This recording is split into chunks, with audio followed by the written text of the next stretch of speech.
ఆయన మాట్లాడును గాక. హల్లెలూయా. కాబట్టి కొన్ని నిమిషాలు దేవుని యొక్క మాటలు మనం నేర్చుకుందాం. దేవుని యొక్క వాక్యంలో నుండి చదవండి.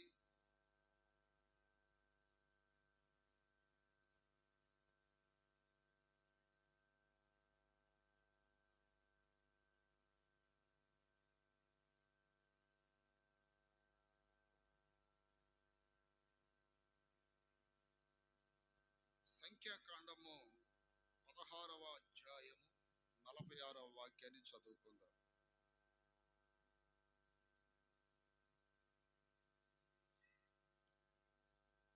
మైక్ లో చదువు. అప్పుడు మోషే, నీవు ధూపార్తిని తీసుకొని బలిపీఠపు నిప్పులతో నింపి ధూపం వేసి వేగముగా సమాజం వద్దకు వెళ్ళి వారి నిమిత్తం ప్రాయశ్చిత్తము చేయుము. కోపము యెహోవా సన్నిధి నుండి బయలుదేరిను, తెగులు మొదలు పెట్టినని అహరోనుతో చెప్పగా, మోషే చెప్పినట్లు అహరోను వాటిని తీసుకొని సమాజం మధ్యకు పరుగెత్తి పోయినప్పుడు తెగులు జనుల్లో మొదలుపెట్టి ఉండెను. కాగా అతడు ధూపం వేసి ఆ జనుల నిమిత్తం ప్రాయశ్చిత్తము చేసెను. చాలు. హల్లెలూయా. గమనించండి ప్రియ దేవుని బిడ్డలారా, ఈ వాక్యములో మనం చదువుతున్నటువంటి మాట ఏంటంటే, అప్పుడు మోషే నీవు ధూపార్తిని తీసుకొని బలిపీఠం నిప్పులతో నింపి ధూపము వేయగా, ధూపం వేసి వేగముగా సమాజమునొద్దకు వెళ్ళి వారి నిమిత్తం ప్రాయశ్చిత్తము చేయు. ఇక్కడ మనము గమనించవలసిన విషయం ఏంటంటే, మోషే అహరోనుకు చెప్తున్నాడు, అప్పుడు మోషే నీవు ధూపార్తిని తీసుకుని బలిపీఠపు నిప్పులతో నింపి. ధూపార్తిని దేంతో నింపాలి? నిప్పులతో నింపాలి. ఇక్కడ ధూపార్తి అనగా మన యొక్క జీవితానికి సాదృశ్యముగా ఉన్నది. బలిపీఠము నిప్పు అనగా త్యాగమునకు సాదృశ్యముగా ఉన్నది, లేక మనం మండే అనుభవానికి సాదృశ్యముగా ఉన్నది. దేవుని సేవకులు నిప్పు వలె మారాలి. దేవుని సంఘము నిప్పు వలె మారాలి. దేవుని విశ్వాసులు నిప్పు వలె మారాలి. నిప్పుతో దేవునికి చాలా పని ఉంది. నిప్పుతో దేవునికి చాలా పని ఉంది. అంటే మన భాషలో, మన వ్యవహారిక భాషలో చెప్పాలంటే అగ్నిలాగా మారాలి. అగ్నిలాగా మారాలి. ఇక్కడ ధూపార్తిని తీసుకొని బలిపీఠపు నిప్పులతో అన్నాడు. చూడండి, బలిపీఠపు నిప్పులతో. ఏదో కొన్ని కట్టెలు కాల్చి ఆ కట్టెల ద్వారా వచ్చే నిప్పు కాదు. ఏ నిప్పు? బలిపీఠము నిప్పు అన్నాడు. బలిపీఠం అంటే ఏంటి? దానికి అర్థం దేవుని సన్నిధి. దేవుని స్తోత్రం. బలిపీఠము దేవుని సన్నిధి. బలులు అర్పించే స్థలం ఏది? దేవుని సన్నిధి. ఆత్మీయ అర్థంలో పాత నిబంధన కాలంలో 5 రకాలైనటువంటి బలులు అర్పించేవాడు. పాప పరిహారార్థ బలి, అపరాధ పరిహారార్థ బలి, దహన బలి, నైవేద్య బలి, సమాధాన బలి. ఇవన్నీ ఎక్కడ అర్పించేవాళ్ళు? దేవుని సన్నిధిలో. బలిపీఠం ఎక్కడుంది? దేవుని సన్నిధిలో. ఇక్కడ బలిపీఠపు నిప్పు అన్నాడు. చూడండి, బలిపీఠపు నిప్పు. ఇంక వేరే నిప్పు కాదు. వేరే అగ్ని తీసుకొస్తే అది అగ్నిగా మార్చబడుతుంది. కేవలం ఇక్కడ నిప్పు మాత్రమే నీవు తీసుకుని పోవాలి అన్నాడు. దైవ సన్నిధిలో ఏదో నిప్పు ఉందంట. దేవుని స్తోత్రం. బలిపీఠపు నిప్పులతో నింపి ధూపం వేసి అంటున్నాడు. అక్కడ ఇశ్రాయేలీయులు దేవునికి విరోధముగా మాట్లాడారు. దేవునికి విరోధమైన ఒక క్రియ వారిలో జరిగింది. దేవుడు కోపపడి వారి మీదకి తెగులు పంపించాడు.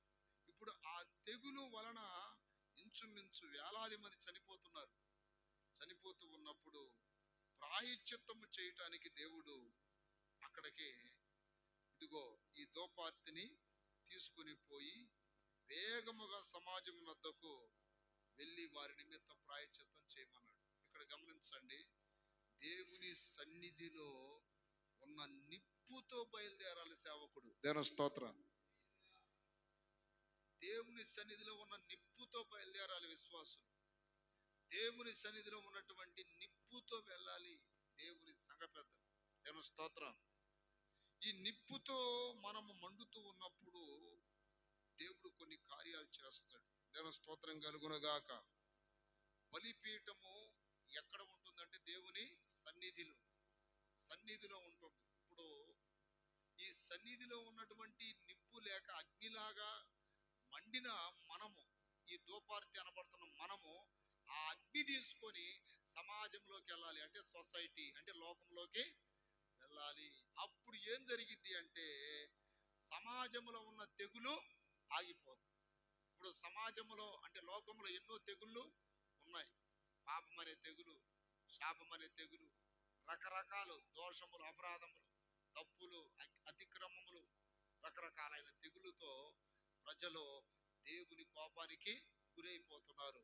ఇప్పుడు దైవజనులుగా లేకపోతే సంఘ పెద్దలుగా విశ్వాసులుగా మనము బలిపీఠము దగ్గర ఉన్నటువంటి ఆ నిప్పు తీసుకొని దోపార్తి అనబడుతున్నటువంటి మన జీవితములో మనము ఆ అగ్నిని లేక ఆ నిప్పుని కలిగి ఆ నిప్పును తీసుకొని మనం ప్రపంచానికి వెళ్తే మన ద్వారా నశించిపోయేవారు సావబోయేవారు బ్రతుకుతారు. దేవుని స్తోత్రం కలుగును గాక. ఇప్పుడు ఎవరో చెప్తున్నారు, ఇక్కడ ఎవరు చెప్తున్నారంటే మోషే అహరోనుకు చెప్తున్నాడు, ఎక్కడ నిప్పు తీసుకెళ్ళదో అక్కడ నిప్పే తీసుకెళ్ళాలి నువ్వు. ఈ రోజున దైవ సన్నిధిలో ఒక నిప్పు ఉంది. ఆ నిప్పు నువ్వు పొందుకోవాలి. ఆ నిప్పుతో నువ్వు మండాలి, రగలాలి. అప్పుడు లోకానికి నీవు ఒక రక్షకుడుగా, మరణం తప్పించే వ్యక్తిగా, అనేకులను కాపాడే ఒక కాపరిగా, అనేకులను నీవు బ్రతికించగలిగిన ఒక పెద్ద వైద్యునిగా, అంటే ఒక గొప్ప డాక్టర్గా నీవు మార్చబడతావు. దేవుని స్తోత్రం కలుగును గాక. అందుకనే దేవుని యొక్క వాక్యం చెప్తుంది. 2 సమూయేలు గ్రంథం 22:13 వాక్యం చదవండి. 22:13 ఆయన సన్నిధి కాంతిలో నుండి నిప్పు కణములు పుట్టును.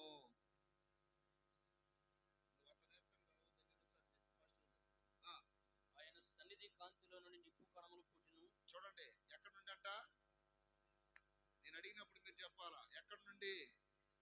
ఇప్పుడు బలిపీఠం ఎక్కడుంది? ఇప్పుడు బలిపీఠ ఏ నిప్పు తీసుకుని వెళ్ళమంటున్నాడు సమాజంలోకి? ఇక్కడ బలిపీఠం మీద నిప్పు అంటే ఆయన సన్నిధిలో ఉన్న నిప్పు. దేవుని స్తోత్రం కలుగునుగాక. ఆయన సన్నిధిలో నిప్పుంది. ఆ నిప్పును పొందాలి, ఆ నిప్పుతో రగిలించబడాలి మనం. దేవుని స్తోత్రం కలుగునుగాక. ఇప్పుడు ఈ నిప్పుతోనూ బయలుదేరి వెళ్ళినప్పుడు అనేకులను పట్టి పీడిస్తున్న తెగులను, అనేక రకాలైన జబ్బులను, అనేక రకాలైన వ్యాధులను, అనేక రకాలైన సమస్యల నుండి నీవు ప్రజల్ని కాపాడేవాడివి అవుతావు, కాపాడే వ్యక్తిగా మార్చబడతావు. అందుకని ఆయన సన్నిధిలో నుండి నిప్పు కణములు పుట్టును. దేవుని స్తోత్రం కలుగునగాక. బలిపీఠం పైన నిప్పు అనగా ఆయన సన్నిధిలో ఉండే నిప్పు, ఆయన సన్నిధిలో రగులుతున్న నిప్పు. ఏంటిది ఈ నిప్పు అంటే? ఏంటి నిప్పు అంటే పరిశుద్ధాత్మ అనే నిప్పు. హల్లెలూయా. అపోస్తుల కార్యం 2వ అధ్యాయం 1 నుండి చదివితే, పెంతెకొస్తను పండుగ దినము వచ్చినప్పుడు అందరూ ఒక చోట కూర్చుండి దేవుని ఆత్మ కొరకు కనిపెడుతున్నారు. దేవుని ఆత్మ కొరకు కనిపెడుతున్నప్పుడు వేగముగా వీచు బలమైన గాలి వంటి ఒక ధ్వని, వేగముగా వీచు బలమైన గాలి వంటి ఒక ధ్వని ఆకాశము నుండి అకస్మాత్తుగా వారు కూర్చున్న ఇల్లంతయు నిండెను. మరియు అగ్ని జ్వాలల వంటి 4 భాగం పడినట్టుగా, అగ్ని, ఇక్కడ చూడండి, అగ్ని అంటే నిప్పు, అగ్ని జ్వాలల వంటి నాలుకలు విభాగింపబడినట్టుగా వారికి కనబడి వారిలో ఒక్కొక్కరి మీద వ్రాలగా అందరూ పరిశుద్ధాత్మతో నిండిన వారై ఆత్మ వారికి వాక్శక్తి అనుగ్రహించిన కొలది అన్య భాషలతో మాట్లాడసాగిరి. చూడండి, ఈ సన్నిధిలో ఉన్నటువంటి నిప్పుని పొందటానికి వాళ్ళు 10 రోజుల ఉపవాసములు ఉన్నారు. 10 రోజులు నిప్పు పొందటానికి, అంటే అగ్ని పొందటానికి వారు 10 రోజులు ఉపవాసాలుండి ఆ అగ్నిని పొందిన తర్వాత అప్పుడు కట్టబడింది సంఘము, అప్పుడు ప్రారంభమైంది సంఘం. ఈ రోజున సేవకుడు లేక విశ్వాసులు మండినప్పుడే అనేకులను రక్షించగలుగుతారు. నిప్పు మండుతున్నప్పుడే నీలో అనేక అద్భుత కార్యాలు దేవుడు నీలో చేస్తాడు. సోమరి వారి ద్వారా, నిద్రపోతుల ద్వారా, బద్ధకస్తుల ద్వారా, పరిశుద్ధాత్మ లేని వారి ద్వారా ఎలాంటి అద్భుతాలు జరుగుతాయి? సాతాను అద్భుతాలు జరుగుతాయి. గారడి సీమోన్ చేశాడు చూడండి, ఆ టైప్ లో అద్భుతాలు జరుగుతాయి వారి ద్వారా కూడా. కానీ వారు నిజమైన అగ్ని పొందిన వారు కాదు. వారు దయ్యాలు ఎలగొడతారు, స్వస్థతలు చేస్తారు, ఇట్లాంటివన్నీ జరుగుతాయి. కానీ నిజమైన అగ్నితో చేయట్లేదు వాళ్ళు, నిజమైన అగ్నితో చేయడం లేదు. ఈ రోజున చాలా మంది ప్రశ్నిస్తుంది ఎక్కడే అన్న, వాళ్ళు కూడా అద్భుతాలు చేస్తున్నారు, వాళ్ళు దయ్యాలు ఎలగొడుతున్నారు కదా అంటే, సన్నిధిలో ఉన్నటువంటి బలిపీఠపు అగ్నితో వాళ్ళు ఆ అద్భుతాలు చేయట్లేదు. మోషే కర్రని కింద పడేసినప్పుడు కర్ర పామైంది, అదే కర్రతో నీళ్ళను కొట్టినప్పుడు నీళ్లు రక్తంగా మార్చబడ్డాయి. కొన్ని అద్భుతాలు జరిగాయి. ఇవన్నీ మాంత్రికులు చేయలేదా? మాంత్రికులు కూడా చేశారు. అంటే ఇప్పుడు మోషే దైవ శక్తితో చేస్తే మీరు ఏ శక్తితో చేస్తున్నారు? సాతాను శక్తితో. అంటే సాతాను శక్తికి ఒక పరిమితం ఉంటుంది, అర్థమైంది, ఒక లిమిట్ ఉంటుంది. కానీ దేవుని యొక్క శక్తికి అన్లిమిట్ అన్నమాట. దానికి లిమిట్ అనేది, మోషే చేసే కొన్ని చేశారు కానీ అన్నీ చేయలేకపోయారు. ఈ రోజున కొంతమంది చేస్తున్నారు సాతాను బలంతో, సాతాను శక్తితో చేస్తున్నారు. అందుకని బైబిల్ ఏముందంటే, వారు దొంగ అపోస్తులై ఉండి, ఏ అపోస్తులై ఉండి నీతి పరిచారకుల వేషము ధరించుకుంటున్నారంట. హల్లెలూయా. నీతి పరిచారకుల వేషం ధరించుకుంటున్నారు. వారు ఆత్మ లేని వారయ్యుండి, ఏం లేని వారయ్యుండి, ఆత్మ లేని వారయ్యుండి, అంటే అగ్ని లేని వాళ్ళు. ఈ రోజున నీవు ఈ అగ్ని పొందాలి అంటే ఈ ఉపవాస ప్రార్థనలో నాకు నీ అగ్ని కావాలి ప్రభు అని ప్రభు సన్నిధిలో బాగా ప్రార్థన చేయాలి. దేవుని స్తోత్రం కలుగునగాక. ఇప్పుడు వీరికి అగ్ని ఎలా మండిందయ్యా అంటే, 10 రోజులు ఉపవాసాలు ఏం చేశారు? ప్రార్థన చేశారు. బాగా కనిపెట్టాలి, ఆత్మ పొందేంత వరకు కనిపెట్టాలి. ఒక రోజు కాదు, ఒక వారం కాదు, ఒక నెల కాదు. పరిశుద్ధాత్మ నీలో ఆ మంటని రగిలించేంత వరకు కనిపెడుతూ ఉండాలి. దేవుని స్తోత్రం కలుగునగాక. అన్య భాషలతో నీవు బాగా అభిషేకించబడుతూ ఉండాలి, ఆత్మతో నింపబడుతూ ఉండాలి. ఎప్పుడు చూసినా కుతలాడుతున్నటువంటి ఒక ఏంటిది, అగ్ని పర్వతం లాగా. చూడండి, అగ్ని పర్వతం కుతలాడుతూ ఉంటుంది. అది గొడ ఇది ఒక అగ్నిలాగా, అగ్ని పర్వతం లాగా మారుతూ ఉండాలంటే ఎక్కువ సన్నిధికి దగ్గరగా ఉండాలి. ఎందుకంటే ఆ నిప్పు తీసుకెళ్తేనే సమాజానికి నీవు ప్రయోజకుడిగా ఉంటావు. ఆ నిప్పు తీసుకొని పోవాలి సమాజంలోకి. అర్థమైంది? వేరొక అగ్ని ఉంది. ఏంటిది? లోకమనే అగ్ని. లోకమనే అగ్ని ఉంది. అదంతా జంత్రమంత్ర వ్యవహారం. దేవుని స్తోత్రం. నిజమైన అగ్ని కాదు అది. అది దేవుడు ఇష్టపడే అగ్ని కాదు. ఆ అగ్ని దేవుని చిత్తం చేయదు. ఆ అగ్ని అనేది దేవునికి నచ్చేది కాదు. అలా వేరొక అగ్నితో దేవునికి దూపం వేసినప్పుడు ఇద్దరు చనిపోయినట్టుంది బైబిల్లో. ఆ వాక్యం చదవండి. సంఖ్యాకాండంలో 10 వేరొక అగ్ని చేశారు వీళ్ళు. దేవుని స్తోత్రం కలుగునుగాక. వేరొక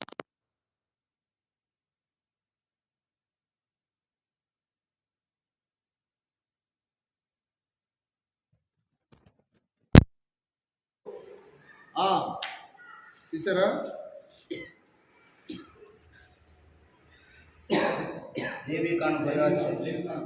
లేవియా కాండమా? చదువు. యెహోవా సన్నిధి నుండి అగ్ని బయలుదేరి యెహోవా సన్నిధి నుండి అగ్ని బయలుదేరి వారిని కాల్చివేసెను. వారిని వారు కాల్చివేసెను. యెహోవా సన్నిధిని మృతి పొందిరి. వారు యెహోవా సన్నిధిలో మృతి పొందిరి. ఇక్కడ గమనించండి, ఇక్కడ గమనించండి. అహరోను బలిపీఠం మీద ఉన్నటువంటి అగ్నిని తీసుకొని పోగా చనిపోయే వాళ్ళు బ్రతికారు. అర్థమైందా? ఇక్కడ వేరొక అగ్ని తీసుకొచ్చి తెచ్చిన వాళ్ళు చచ్చిపోయారు. ఇక్కడ అగ్ని తీసుకెళ్ళినోడు అనేకులను బ్రతికించాడు. ఎక్కడ? అహరోను. కానీ బయట నుండి అగ్ని ఎక్కడికి తీసుకొచ్చి సన్నిధికి తీసుకొచ్చి ఇద్దరు చనిపోయారు. మీకు అర్థమైందా? ఎక్కడి నుండి తీసుకెళ్ళిన అగ్ని తీసుకెళ్తే లోకం బ్రతికింది, లోకంలో నుండి అగ్ని తీసుకొస్తే వీళ్ళు చనిపోయారు. ఈ రోజున అప్పుడే బిడ్డల లోకంలో ఉన్నటువంటి అగ్నిని ఇక్కడ తీసుకురాబడదు. దేవ స్తోత్రం కలుగును గాక. లోకంలో ఉన్నటువంటి అగ్నిని నీవు తీసుకురాకూడదు. చూడు, ఒకసారి చూసుకో. దేవ స్తోత్రం కలుగును గాక.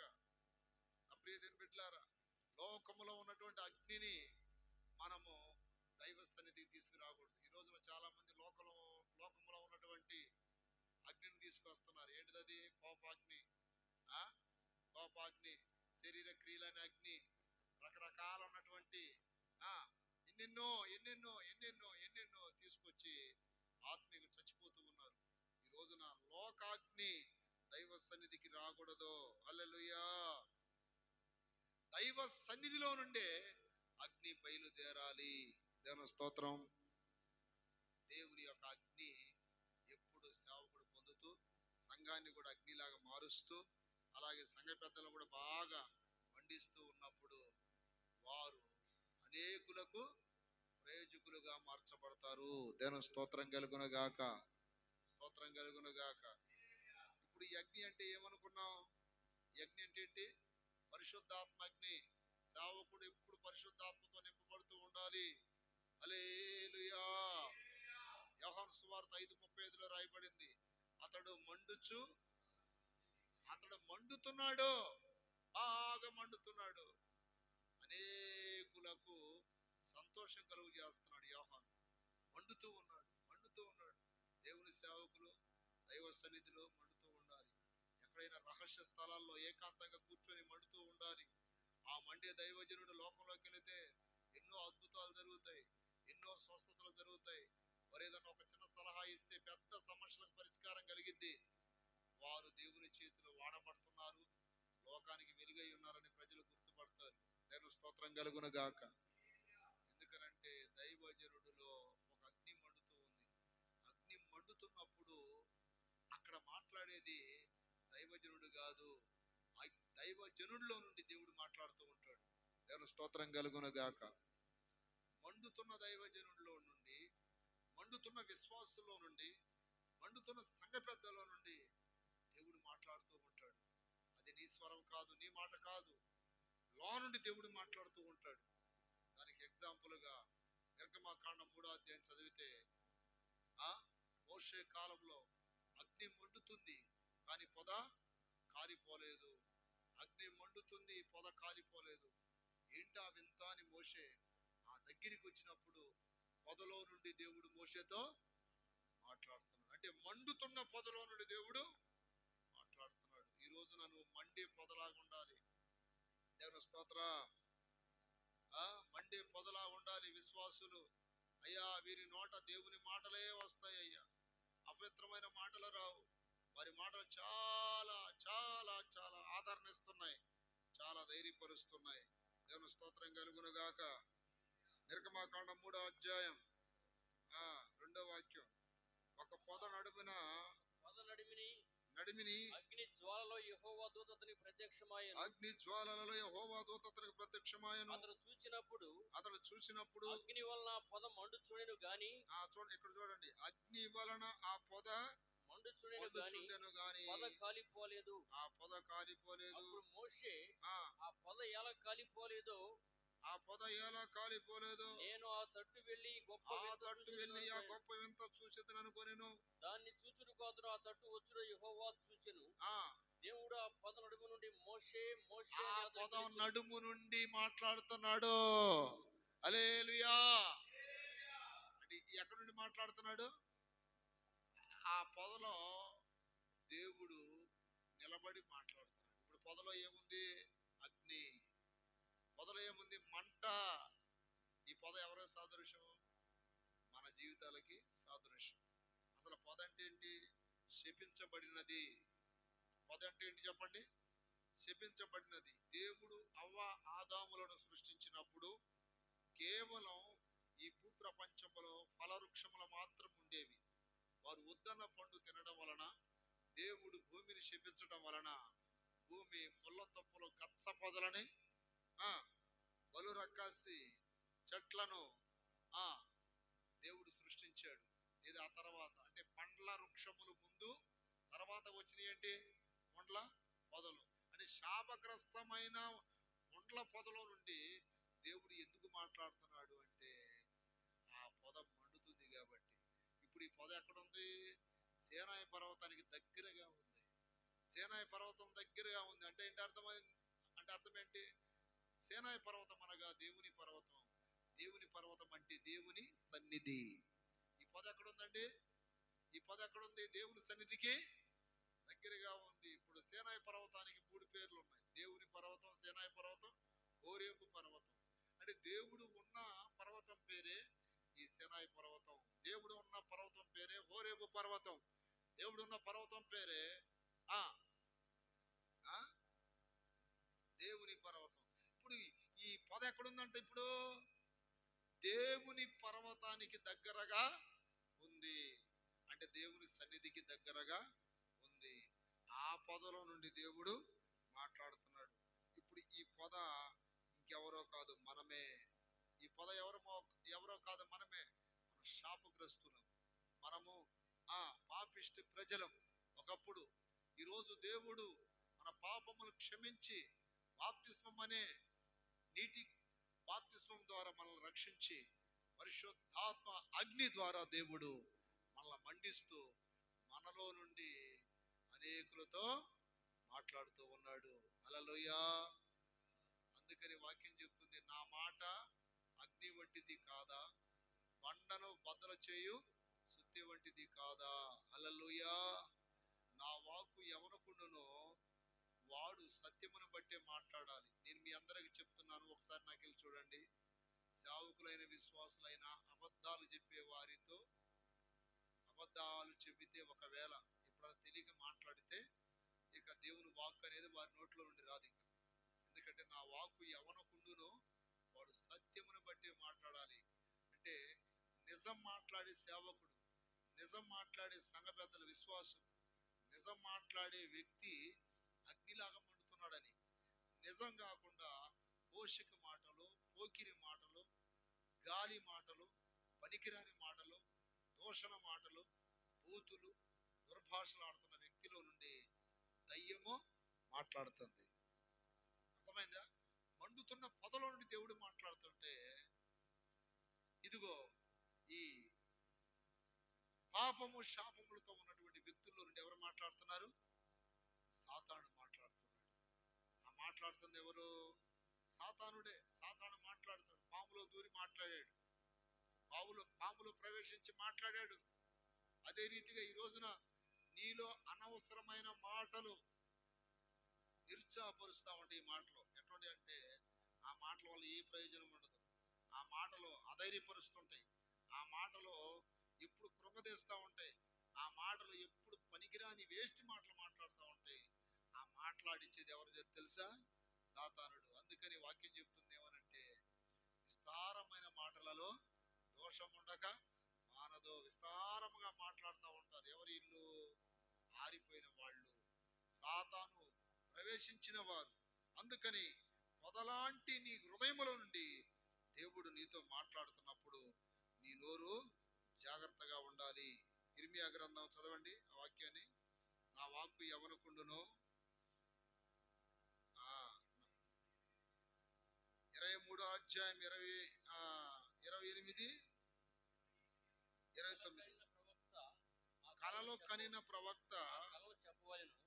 ఆ, నా వాక్కు ఎవనుకును ఆ, వాడు సత్యమును బట్టి నా మాట చెప్పవలను. నా వాక్కు ఎవరకుండునో వాడు సత్యమును బట్టి నా మాట నా చెప్పవలెను. మాట చెప్పవలెను. ధాన్యముతో చెత్తకు ఏమి సంబంధము? అది చూడండి, ధాన్యముతో చెత్తకేమి సంబంధం అసలుకి? ఇప్పుడు నా మాట అగ్ని వంటిది కాదా? నా మాట అగ్ని వంటిది కాదా? బాణను బదులు చేయి శుద్ధి వంటిది కాదా? చూసారా, అగ్ని ఏం చేస్తుంది? కాల్చి పడేసింది. ఒరిజినల్ మాత్రమే ఉంటది అగ్ని కాలిస్తే. ఇప్పుడు బంగారాన్ని కాల్చినప్పుడు ఫస్ట్ అంతా కరిగిపోద్ది, వేస్ట్ అంతా పోద్ది, మిగిలేదేంటి? ఒరిజినల్ అంటది. ఇప్పుడు దైవజనుల్లో గాని విశ్వాసులలో గాని నకిలీ ఉండకూడదు. మాట్లాడే మాట బాధ కలిగిన, మాట్లాడే మాట గుచ్చినట్టున్నా అది యథార్థత అయి ఉండాలా. ఎందుకనంటే యేసు ప్రభువారు మోమాటం లేని వ్యక్తి అని వాక్యం చెప్తుంది. నికోదేము అంటాడు కదా, నికోదేము కాదు, ఒక అతను అంటాడు ఏమనంటే, నేను ఆ నిత్య జీవం పొందాలంటే ఏం చెయ్యాలి అని అడిగినప్పుడు అతను ముందు వాడతాడు ఆ మాట, నీవు మోమాటమో లేని వాడవనియు. అంటే సత్తు లేదు, డైరెక్ట్ మాట్లాడటమే. దేవుని స్తోత్రం. ఉన్నది ఉన్నట్టుగానే దాచుకొని మూసుకొని లోన ఒకటి బయట ఒకటి కపటమైన మాటలు, అబద్ధాల మాటలు, మోసం మాటలు ఏం లేవు. డైరెక్ట్ గా ఇది ఇది అది బాధ కలగని ఏదైనా కలగని. ఎందుకంటే దేవుడు వేషధారి కాదు, ఆ వ్యక్తిలో ఉండి దేవుడే మాట్లాడుతున్నాడు కాబట్టి ఒరిజినల్ మాటలే వస్తూ ఉంటాయి. దేవుని స్తోత్రం కలుగును గాక. చేతుల పైకి ఎత్తి గట్టిగా చెప్పండి హల్లెలూయా. ఎంత దేవుని స్తోత్రం. సరే, ఇప్పుడు దేవుడు యెషయా గ్రంథం 54:16 అంటున్నాడు, ఆలకించుము ఆలకించుము, నిప్పులూది తన వృత్తికి తగినట్టుగా పనిముట్టు చేయు కమ్మరిని సృజించిన వాడను నేనే, నాశనము చేయుటకై వాడు చేయు వారిని సృజించిన వాడు నేనే.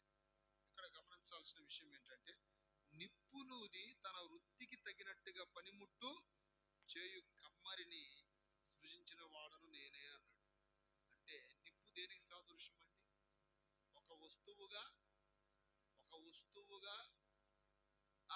ఏదైనా ఒక ఇనుమును గాని, ఒక ఇత్తడిని గాని, రాగిని గాని, బంగారమును గాని, వెండిని గాని ఒక వస్తువుగా ఒక రూపంలోకి మలచాలి, ఒక రూపంగా చేయాలంటే ఏం కావాలి? నిప్పు కావాలి, నిప్పు కావాలి. ఇప్పుడు నిప్పులూది తన వృత్తికి తగినట్టుగా పనిచేయు, ఆ పనిముట్టు చేయు కమ్మరిని అన్నాడు. కమ్మరిని మన భాషలో కంచాలి, కంశాలి. ఇప్పుడు సేవకుడు ఎవరు? కంశాలి. అర్థమైంది? ఒక విశ్వాసి దగ్గరికి వెళ్ళి నిప్పును రగిలించి మండిస్తే వారు ఏ పనిముట్టుగా మార్చాలో దేవుడు వారి పట్ల కలిగిన ప్రణాళిక, ఉద్దేశము ఏమైనదో అట్టి రీతిగా దేవుడు వారిని సిద్ధపరుస్తాడు. నువ్వు ఇప్పుడు ఏం చేయాలి? వారిని కొలిమి, లేక సంఘం అనే కొలిమి, దైవ సన్నిధి అనే ఒక నిప్పులో ఏం చేయాలి? వాళ్ళని బాగా మండిస్తూ ఉండాలి. దేవుని స్తోత్రం కలుగున గాక. సంఘంలో సేవకుడు చేయాల్సిన పని ఏంది? ఒకటి, నిప్పులాగా వాళ్ళని రగిలించాలి. తర్వాత వాక్యం అనే శుద్ధి దెబ్బతో కావలసిన రూపంలోకి మార్చాలి. ఇది సేవకుడు డ్యూటీ. ముందు నిప్పు లేకుండా బాధామనుకోండి, అది ఇరిగిపోద్ది, మెత్తగా సాగలేదు, దానికి తగినటువంటి రూపాన్ని మనం చేయలేము. అందుకని విశ్వాసులు ఎందుకు దేవుని పోలిక సారూప్యంలోనికి రాలేకపోతున్నారంటే, అక్కడ విశ్వాసులను నువ్వు సరిగా అగ్ని రగిలించి మండించలేకపోతున్నావు. ఇప్పుడు ఎంత పెద్ద ఇనుమైనా సరే మండిందనుకోండి, రగులుతుంది అనుకోండి, దాన్ని సరచటానికి చాలా ఈజీగా ఉంటుంది. ఇప్పుడు మండకుండా ఒక రాడ్డుని ఒక సుత్తిగానో, గడపారగానో, లేకపోతే పొడవలుగానో, కత్తిగానో చేయగలమా? అది దాన్ని ఏమంటారు? అది మండకుండా. దేవుని స్తోత్రం. ఇప్పుడు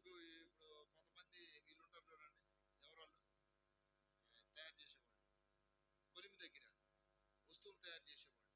వాళ్ళు ఏం చేస్తారు, వస్తువులు వాన పెట్టి చాలా సేపు ఆ బోర్ని తిప్పుతా ఉంటారు. దాని మీద బొగ్గులు వేస్తారు, అది బాగా ఎర్రగా నిగనగలాడుతున్నప్పుడు అప్పుడు పడతాయి సుత్తి దెబ్బలు. విశ్వాసులను కూడా అట్లా మండించకుండా నువ్వు సుత్తి దెబ్బలు కొట్టావనుకో ఇరిగిపోతారు, అంటే వెళ్ళిపోతారు సంఘంలో. అర్థమైందా? ఇప్పుడు అట్లా బాగా ఎర్రగా కాల్చాలి అంటే అర్థమైంది, బాగా వారిని ముందు మండించాల. వాక్యం తర్వాత చెబుతూ గాని ముందు వాళ్ళు ఏం చేయాలి, మండించాలి. ఇప్పుడు అందుకే అంటున్నాడు, నా వాక్కు ఎవరికుండునో వాళ్ళు సత్యని బట్టి మాట్లాడాలి. నా మాట అగ్ని వంటిది కాదా, పండన బదులు చేయి సుత్తి వంటిది. సుత్తి తర్వాత సంగతి, ముందు అగ్ని వంటిది అన్నాడు. ముందు విశ్వాసులు ఏం చేయాలి, అగ్నిలాగా మారిస్తే వాళ్ళు ఏ రూపంలోకైనా మారతారు. ఎట్ట చెబితే అట్ట అంటారు వాళ్ళు. దేవుని స్తోత్రం. అసలు వాళ్ళని అగ్నిలాగా మనం రగిలించటము మనకు సాధ్యం కాకపోతే మనము దేవుని పోలికలోనికి, మనకి సుత్తి గడపార్లో లేకపోతే పడవలు చేసే పని కాదు, ప్రభు పోలికలోనికి వాళ్ళని మార్చాలి అంటే పరిశుద్ధాత్మ ద్వారానే సాధ్యమవుతుంది. దేవుని స్తోత్రం. అర్థమైందా?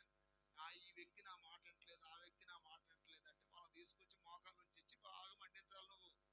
అప్పుడు ఏ రూపంలోకి రావాలంటే ఆ రూపంలోకి వస్తాను. ఒక్కోసారి ఆదివారం కూడా బాగా ఆత్మతో మండించాలి, రగిలించాలి. ఎలాంటి వాడినైనా సరే దేవుడు సరి చేస్తాడు. అందుకే వాక్యం చెప్తుంది, 2 కొరింథీ 3:17-18 చూడండి.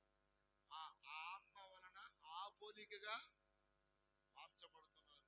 ఆ పోలికగా అంటే ఏ పోలికగా?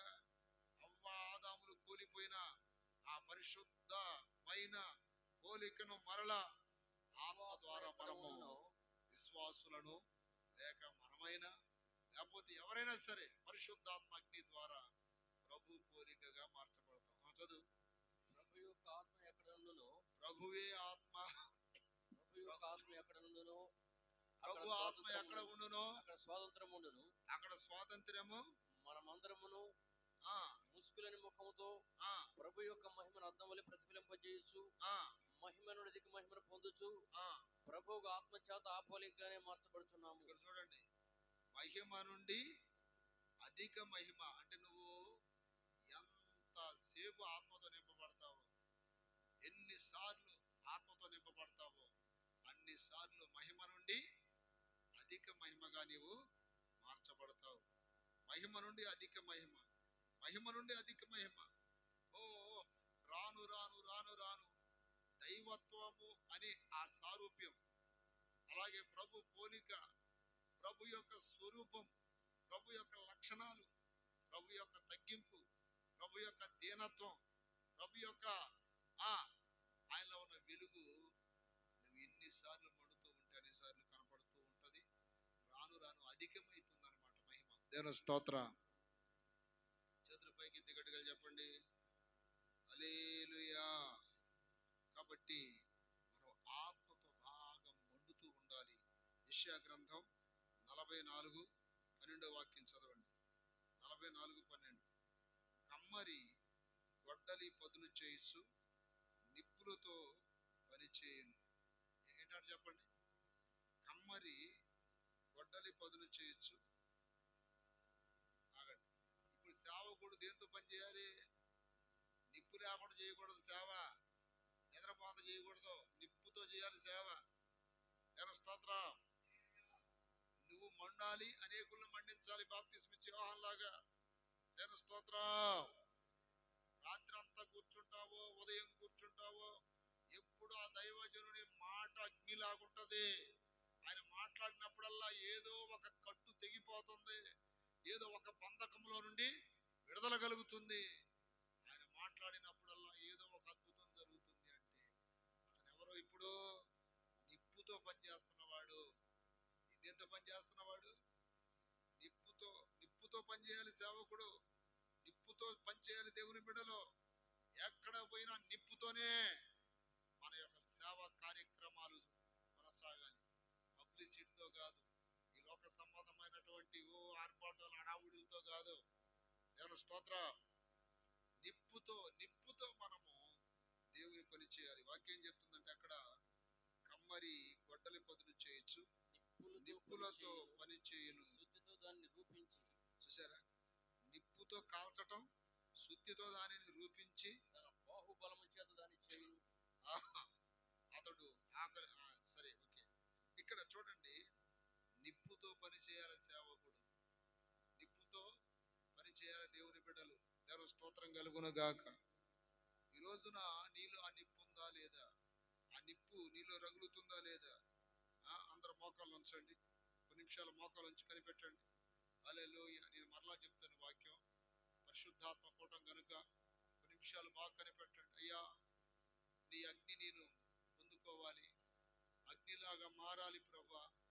పొద మండుతుంది కానీ కాలిపోలేదయ్యా. ఆ పొదలో నుండి నువ్వు మాట్లాడావు ప్రభా. ఈరోజు నాయన, మేము సన్నిధిలో ఉన్న నిప్పుని తీసుకొని లోకములోనికి వెళ్ళాలి, లోకములోకి వెళ్ళాలి. అనేక తెగుళ్ళ నుండి, అనేక రకాలైనటువంటి అయ్యా పాపముల నుండి, శాపముల నుండి ప్రజలను కాపాడాలి. అయ్యా నీకు స్తోత్రం. అనేకులకు వెలుగుగా మార్చబడాలి, అనేకులకు దీవెనకరంగా మార్చబడాలి, అనేకులకు నాయన ప్రయోజనకరంగా మార్చబడాలి. నాయన, నీ సన్నిధిలో నుండి ఆ బలిపీఠం మీద ఉన్న నిప్పుని దోపార్తిలో నాయన అహరోను తీసుకెళ్ళి ఆ తెగులను అయ్యా తెగులు నిమిత్తమై ప్రాయశ్చిత్తం చేసినట్టుగా ఈరోజు మేము కూడా నా ప్రభా అగ్నితో బయలుదేరాలి. విజిటింగ్లకి వెళ్ళేటప్పుడు కానీ, ఎవరితోనో మాట్లాడుతున్నప్పుడు కానీ, మీటింగ్స్ పెడుతున్నప్పుడు కానీ, వాక్యం చెబుతున్నప్పుడు కానీ నీలో ఈ అగ్ని మండుతూ ఉండాలి.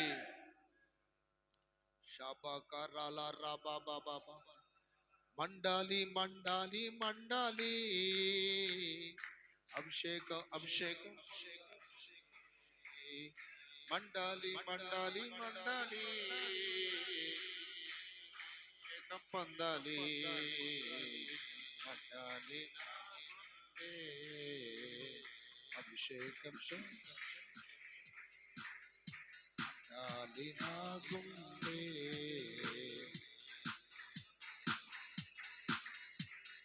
మండాలి నా గుండె, మండాలి నా గుండె అభిషేకంతో మండాలి మండాలి మండాలి, అభిషేకం అభిషేకం పొందాలి, మండాలి మండాలి మండాలి, అభిషేక అభిషేక ఆమేన్ ఆమేన్ గ్లోరీ. మండాలి నా గుండె అభిషేకంతో నిండి, మండాలి నా గుండె అభిషేకంతో నిండి, మండాలి మండాలి మండాలి, అభిషేకం అభిషేకం పొందాలి, మండాలి మండాలి మండాలి.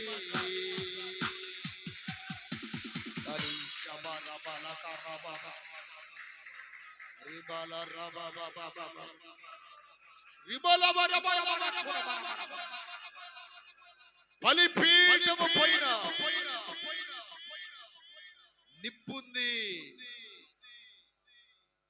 అది దేవుని ఆత్మనే నిప్పు, పరిశుద్ధాత్మ నిప్పు. ఆ నిప్పుతో నీవు నింపబడి తోపార్తి అనబడుతున్న నీవు ఆ నిప్పుని పరిపూర్ణంగా కలిగి ఉండి లోకంలోకి బయలుదేరగలిగితే అనేకుల తెగులను, అనేకుల యొక్క పాపానికి ప్రాయశ్చిత్తమును కలుగు చేయగలుగుతావు. ఆ నిప్పులాగా నన్ను మార్చయ్యా, ఆ నిప్పులాగా నన్ను మార్చు. ముసలవాడైన పేతుర్ని మండించాడు, యవనస్తుల్ని మండించాడు, అపోస్తులలో ఉన్నటువంటి యవనస్తులను. ఈరోజు నా ప్రియ దేవుని బిడ్డలారా, ఆది సంఘం ఎట్లా ఆవిర్భవించింది? 120 మంది, వారిలో అపోస్తులు కూడా ఉన్నారు. వారు పెంతెకొస్తేను పండుగ దినం వచ్చినప్పుడు పరిశుద్ధాత్మ కొరకు కనిపెట్టారు, ఉపవాసాలు ఉన్నారు, కట్టిక ఉపవాసాలతో నింపబడి వారు దేవుని దగ్గర కనిపెడుతున్నప్పుడు ఆకాశము నుండి అగ్ని దిగి వచ్చింది. ఆకాశము నుండి అనగా పరలోకం నుండి అగ్ని దిగి వచ్చింది. అగ్ని జ్వాలల వంటి నాలుకలు విభాగింపబడినట్టు వారు చూశారు. వారిలో ఒక్కొక్కరి మీద వ్రాలగా అందరూ ఆత్మతో నింపబడి పరిశుద్ధాత్మ శక్తి పొందినప్పుడు వారు అన్య భాషలతో మాట్లాడారు.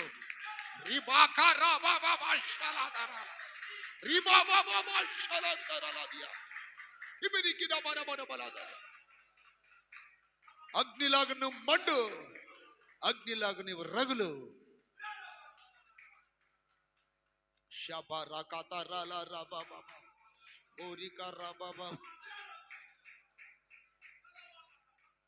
శిబిరికి డబర బర కరబల దియా, శిబిరికి డబల బర బర బల దొరల, శిబిరికి డబల బర బర బల కుర బర బర కర బల దొరబల దియా. మండుతుంది పొద, మండుతుంది పొద. ఆ పొద అనగా శాపగ్రస్తమైనది. దేవుని సన్నిధి అనబడుతున్నా దేవుని పర్వతానికి దగ్గరగా ఉంది కనుక అది మండుతూ ఉంది. ఆ మండుతున్న పొదలో నుండి దేవుడు మాట్లాడుతున్నాడు. ఆయన స్వరం వినపడుతుంది ఆ పొదలో నుండి. ఈరోజు నువ్వు మండితే నీలో నుండి దేవుని స్వరం వినపడుద్ది. నువ్వు మండాలి. మండించేది దేవుడు. ఆయన అంటున్నాడు, ఇదివరకే మండవలనని ఎంతో కోరుతున్నాను. మండటానికి మీరేం చేశారు? ఉపవాసములతో ఎండారు, ఉపవాసములతో ఎండుతున్నారు. హల్లెలూయా. మండే సంఘము, మండే సేవకులు లోకానికి అవసరము. మండే సేవకులు, మండుతున్న సంఘము లోకానికి అవసరము. నకిలీ సంఘాలు పనికిరావు, నకిలీ సేవకులు పనికిరారు. అనేక నిందలు అవమానాలు మోస్తూ క్రీస్తు కొరకు అన్ని భరిస్తూ దేవుని యొక్క చిత్తము చేస్తూ ఉండాలి. ఆ అగ్నియే మిమ్మల్ని నడిపించాలి. ఆ అగ్నియే మనల్ని నడిపించాలి. అగ్ని మండాలి నాలో, అగ్ని మండాలి పరిలోక. ఆమేన్. అగ్ని మండాలి నాలో, అగ్ని మండాలి పరిశుద్ధాత్మ. అగ్ని మండాలి పరిశుద్ధాత్మ, అగ్ని మండాలి పరిశుద్ధాత్మ, పరిశుద్ధాత్మ. పరిశుద్ధాత్మ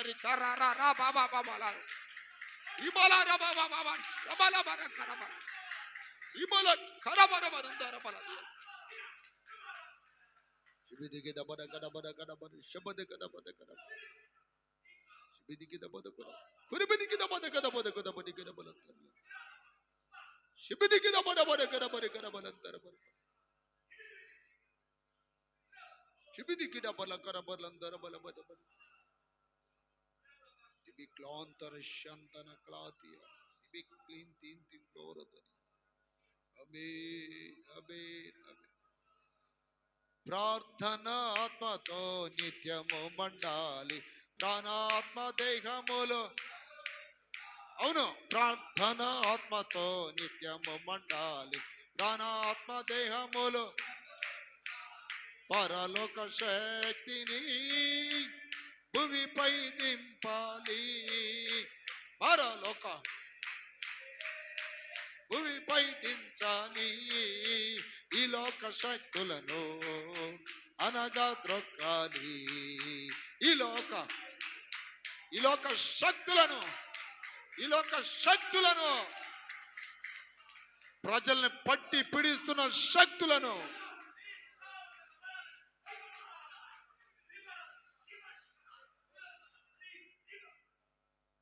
మనుషుల్ని పట్టి పీడిస్తున్న శక్తులను, భ్రమపరిచే ఆత్మలను, మోసపరిచే ఆత్మలను, లౌకిక ఆత్మలను, అపవిత్ర ఆత్మలను నీ కాళ్ళ కింద చితకదొక్కాలి.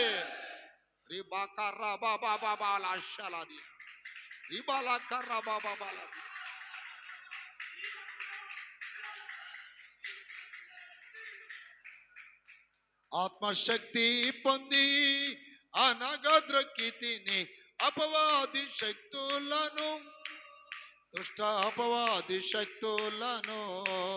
ఆత్మశక్తి పొంది మోకాల క్రింద తగ్గు. ఆత్మ శక్తితో, ఆత్మ బలముతో, ఆత్మ బలముతో రికర్రా బాబా బాబా లాషల రికల రా రా బాబా బాబా రాందాల దారాది. దేవుని శక్తితో నీవు చితక త్రొక్కాలి. అపవాది శక్తులను చితక త్రొక్కాలి. ప్రజలను పాపపు మార్గములో వెళ్ళునట్లుగా ఈ అపవిత్ర ఆత్మలు ప్రేరేపిస్తూ ఉన్నాయి. ప్రజలు అజ్ఞానమైన మార్గములో అనేక దురలవాట్లు కలిగి వారి జీవితాలను పతనం చేసుకున్నట్లు ఈ దురాత్మలు ప్రేరేపిస్తుంది. దేవుని బిడ్డ, దేవుని సేవకులారా, మీరు మంటతో బయలుదేరండి, నిప్పుతో బయలుదేరాలి. దైవ సన్నిధిలో ఉంది ఆ నిప్పు. ఆ నిప్పు కణములో దైవ సన్నిధిలో ఉంది ఆ నిప్పు. హల్లెలూయా. ఆది సంఘములో ఉన్న అపోస్తలులు ఆ నిప్పును పొందుకొని లోకములోనికి బయలుదేరారు. వారి ద్వారా దేవుడు ఆయన శక్తిని పరిపూర్ణముగా లోకానికి చూపించాడు. అనేకులు స్వస్థతలు పొందారు, దయ్యాల నుండి విడుదల పొందారు. అనేకుల జీవితాలు కట్టబడ్డాయి. అనేకులు కట్టబడ్డ పాపపు కట్లు, సాతాను కట్లు యేసు నామములో తెంపబడ్డాయి. వారు అగ్నిలాగా మారకపోతే ఆ సువార్త ఎంత దూరం వచ్చేది కాదు. వారు అగ్నిలాగా మార్చబడ్డారు. వారి వీధుల్లో నడుస్తున్నప్పుడు వారి నీడబడితే అనేకులు స్వస్థతలు పొందారు. ఈరోజు నీవు అగ్నిలాగా మార్చబడాలని దేవుడు కోరుకుంటున్నాడు. నువ్వు మంటతో బయలుదేరాలి లోకంలోనికి. వెళ్ళే పని దగ్గరికైనా, ఉద్యోగ స్థలానికైనా, వ్యాపార స్థలానికైనా, ప్రయాణాల్లోనైనా, పొలం దగ్గర ఎక్కడైనా అగ్ని నీలో రగులుతూ ఉండాలి.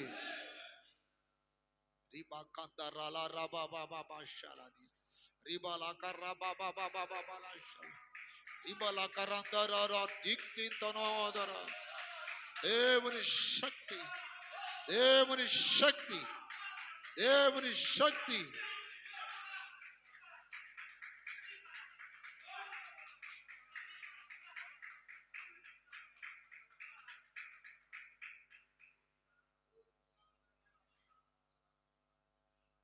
ఆమేన్. గట్టిగా చెప్పండి.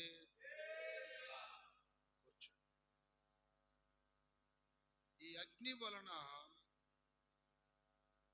కలిగే ఉపయోగాలు అనగా కలిగే కార్యాలను గురించి మనం ధ్యానం చేద్దాం. దేవుని స్తోత్రం కలుగును గాక. చేతుల పైకి గట్టిగా చెప్పండి. హల్లెలూయా. దేవుని యొక్క వాక్యంలో నుండి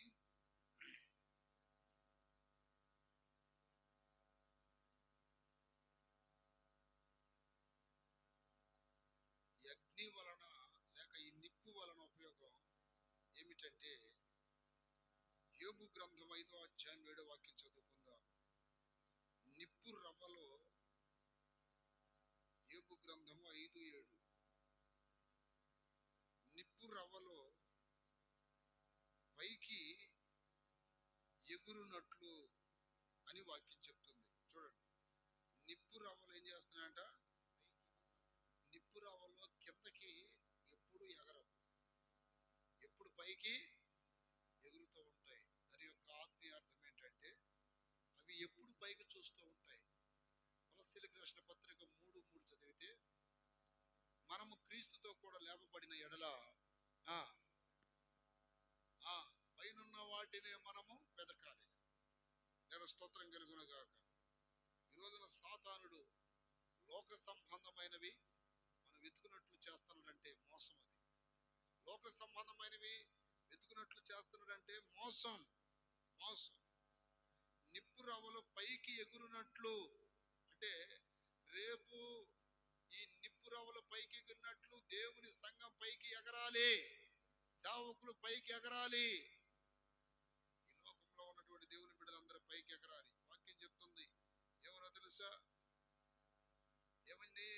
చెప్తుంది? యెహోవా కొరకు ఎదురు చూచువాడు నూతన బలము పొందును. వాడు వారు వారు పక్షిరాజు వలె పైకి ఎగురుదురు. పైకి ఎగురుదురు. ఇక్కడ నిప్పు అనగా, నిప్పు వలన ప్రయోజనం ఏంటంటే, ఈ నిప్పు లేక ఈ అగ్నిలా మండుతున్న విశ్వాసులు గాని, సేవకులు గాని పైకి ఎగురుదురు. అంటే ప్రభు రాకడ కొరకు ఎదురు చూస్తారు. పైన ఉన్న వాటిని వెతుకుతారు. యేసయ్య అన్నాడు, మొదటిగా నా నీతిని రాజ్యమును వెతకండి. ఈ రోజున ఏం వెతుకుంటున్నాం మనం? ఈ రోజున ఏం వెతుకుతున్నాం అంటే, లోకాన్ని వెతుకుతున్నట్లయితే నీవింకా నిప్పుగా మార్చబడలేదని అర్థం. లోక సంబంధమైనటువంటి శరీరాశలు, నేత్రాశలు, జీవపుడంబమును వెతుకుతున్నట్లయితే నీవు ఇంకా ఇంకా ఇంకా లోక మాలిన్యం అనే మోసంలో ఉన్నావు. పైన ఉన్న వాటిని వెతకలేకపోతున్నావు. ఈ రోజున సాతానుడు ఎందరినో మోసం చేస్తున్నాడు. ఈ లోక సంబంధమైన ఆ ఆశల వైపు పరిగెత్తుతున్నారు. యెహోవా కొరకు ఎదురు చూసేవాడు పైకి ఎగరాలి, పైకి ఎగరాలి. ఏదో ఒక దినాన దేవుని యొక్క కడబోర శబ్దం మనకు వినిపించినప్పుడు రెప్పపాటున మనం కిందకి ఎగురుతామా, పైకి ఎగురుతామా? పైకే. ఇక్కడ నాకు వెళ్ళి చూడండి, ఒక మర్మం చెప్తా మీకు. హల్లెలూయా. లాజరు ధనవంతుడు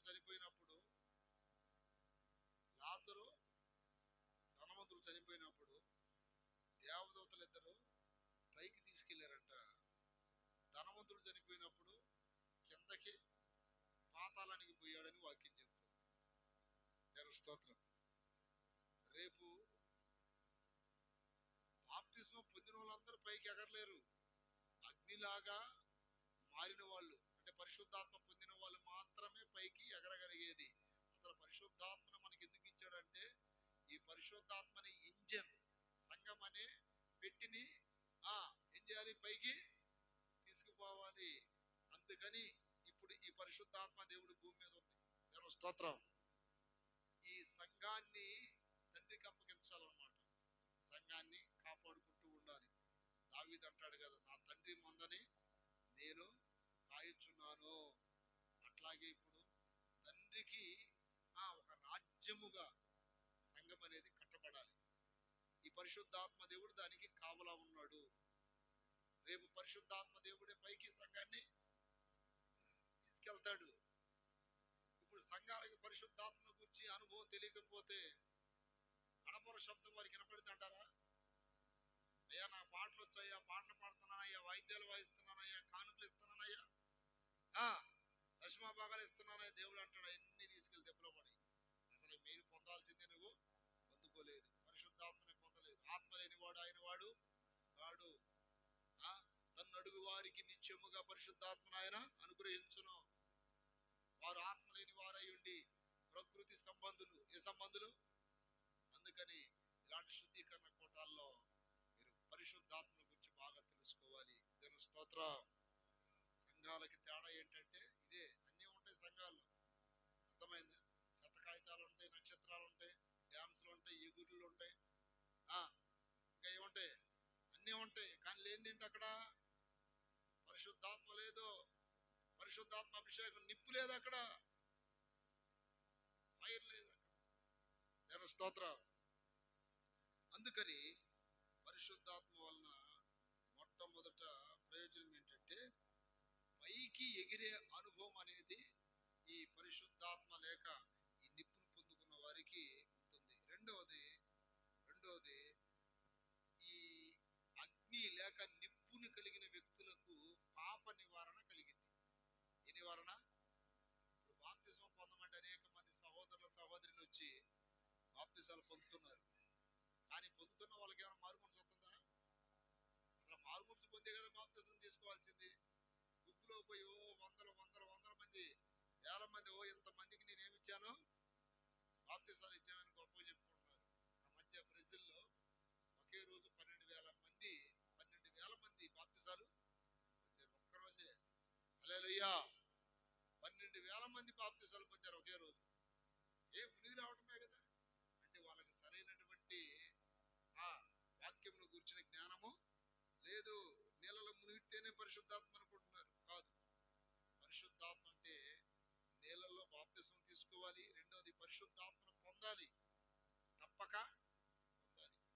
నీటి దగ్గరికి, నీటి దాకా అనేక మంది రావచ్చు, కానీ పరిశుద్ధాత్మ పొందడం అనేది అది అర్హతతో కూడిన పని. దాని స్తోత్రం. ఇప్పుడు అందుకని బాప్తిసం పొందిన వాళ్ళు అనేక మందికి ఇంకా పాప నివారణ కలగలేదు. పాప నివారణ కలగాలంటే పరిశుద్ధాత్మ టచ్ అయి ఉండాలి. పరిశుద్ధాత్మ టచ్ అయితేనే విశ్వాసులకు కంప్లీట్ గా పాప నివారణ కలుగుతుంది. యెషయా గ్రంథం 6వ అధ్యాయం 6వ వాక్యం. ఇక్కడ ఒక గొప్ప ప్రవక్త అండి యెషయా. 66 పుస్తకాలు బైబిల్లో ఉన్నాయి. పాత నిబంధన 39, కొత్త నిబంధన 27. అయితే 66 పుస్తకాలు ఉన్నట్లుగా 66 అధ్యాయాలు రాయగలిగినటువంటి ఆ కృప పొందిన దైవజనుడు ఎవరయ్యా అంటే యెషయా ప్రవక్త. 66 అధ్యాయాలు రాయగలిగిన గొప్ప ప్రవక్త అంటే 66 అధ్యాయాలలో ఏమున్నాయి అక్కడ? దేవుని మాటలు. 66 అధ్యాయాలంతా మ్యాటర్ అనేది దేవుడు ఇతనితో మాట్లాడాడు. కానీ ఇతనిలో ఇంకా పాపము, దోషం ఉంది. అందుకే చూడండి అక్కడ అంటున్నాడు, అయ్యో నేను అపవిత్రమైన పెదవుల గలవాడను. 6:5. అయ్యో అయ్యో నేను అపవిత్రమైన పెదవులు గలవాడను. చూడండి, శుద్ధీకరణ కోటాలలో నేను బాప్తిసం పొందానండి, తిన్నగా పరలోకం వెళ్తాము అని అనుకోకుండా శుద్ధీకరణ కోటాలు ఏం చేయాలి? అయ్యో నేను అపవిత్రమైన పెదవుల గలవాడను. అపవిత్రమైన పెదవుల జనుల మధ్యలో నివసిస్తున్నాను. అపవిత్రమైన పెదవుల గల జనుల మధ్యలో నేను నివసించువాడను. అపవిత్రమైన పెదవుల గల జనుల మధ్యలో నేను నివసించువాడను. బాప్తిసం పొందావు. నువ్వు ఉన్నటువంటి సర్కిల్ ఏరియా మొత్తం ఎలాంటిది? పాపపు ప్రజలు ఉన్న ఏరియానే. వాళ్ళు మాట్లాడే మాటలు, దుర్భాష, వారి యొక్క క్రియలు అన్ని పాప సంబంధంగానే ఉన్నాయి. బాప్తిసం పొందినోడు మరలా తాగడం ఏంటి? బాప్తిసం పొందినోడు మరలా వ్యభిచారం చేయడం ఏంటి? బాప్తిసం పొందిన వారు మరలా పాపపు క్రియలు కలిగి ఉండటం ఏంటి? అంటే మీరు ఉన్న వాతావరణం అలాంటిది. అయితే ఇప్పుడు యెషయా గారు ఇన్ని అధ్యాయాలు రాయగలిగినటువంటి కృప పొందిన దేవుణ్ణి చూసినప్పుడు కేకలేస్తున్నాడు, అయ్యో అయ్యో నేను అపవిత్రమైన పెదవులు గలవాడను. అపవిత్రమైన పెదవుల గల జనుల మధ్య నివసించువాడను. నేను నశించితిని. చేతులపైకి దిగడుగా చెప్పండి. నేను నశించిపోతున్నాను అంటే అపవిత్రమైన పెదవుల గలవాడను, అపవిత్రమైన పెదవుల గల జనుల మధ్యలో ఉన్నాను అంటే నేను చచ్చిపోతాను, నాశనం అయిపోతాను, అగ్నిలో పడిపోతాను అన్న అర్థాలన్నమాట. అది నేను స్తోత్రం. ఇప్పుడు ఎంత గొప్ప పుస్తకం రాసిన దైవజనుడు కూడా చూడండి, తన పాపాల నిమిత్తం ఏడుతున్నాడు. కొద్ది తిరిగాని మీరు తెగ పరిశుద్ధులు అనుకుంటారు చాలా మంది. నేను స్తోత్రం. మేము చాలా పరిశుద్ధులమైపోయాం. ఎప్పుడు చూసినా వారి మాటలు, వాళ్ళను గురించి వీళ్ళ గురించి చెడు మాటలు తప్ప ఏమైనా వస్తాయా? ఏ సగానికి అనబో. ముందు నోరు సరిగ్గా లేకపోతే నేను నశించితిని అన్నాడు. అంటే ఆ సంఘాలు, ఆ విశ్వాసులు, ఆ సేవకులందరూ ఏమైపోతారు?